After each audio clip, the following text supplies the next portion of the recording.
મુખ્યમંત્રી શ્રી ભૂપેન્દ્રભાઈ પટેલના નેતૃત્વમાં ગુજરાત આજે દેશનું સ્ટાર્ટઅપ હબ બનીને ઉભર્યું છે.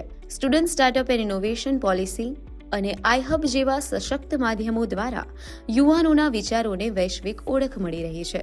અત્યાર સુધીમાં અનેક ઇનોવેશન્સને પ્રોટોટાઇપ ફંડિંગ અને પેટન્ટ ફાઇલિંગ માટે કરોડો રૂપિયાની આર્થિક સહાય પૂરી પાડવામાં આવી છે. We started working together.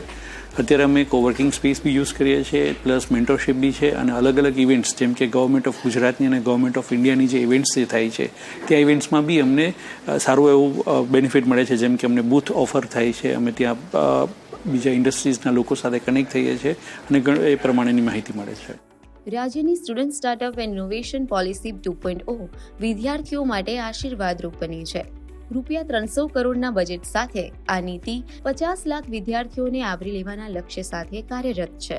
આઈહબ Gujarat આ અભિયાનના કેન્દ્રબિંદુ તરીકે વિદ્યાર્થીઓને વિચારથી લઈને બજાર સુધીની સફરમાં સિંગલ વિન્ડો સપોર્ટ પૂરો પાડે છે.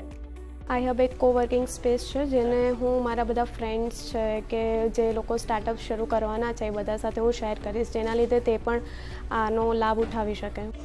અમદાવાદ સ્થિત અત્યાધુનિક આઈહબ કેમ્પસ આજે 500થી વધુ સ્ટાર્ટઅપ્સને સપોર્ટ આપી રહ્યું છે.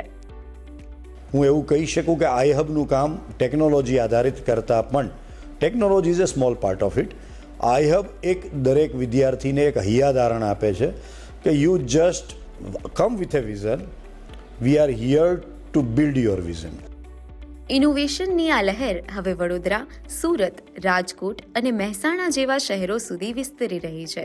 સાથે જ વી સ્ટાર્ટ જેવી વિશેષ પહેલ દ્વારા મહિલા સાહસિકોને પ્રોત્સાહન આપીને ગુજરાત આત્મનિર્ભર ભારતના સંકલ્પને સાચા અર્થમાં ચરિતાર્થ કરી રહ્યું છે.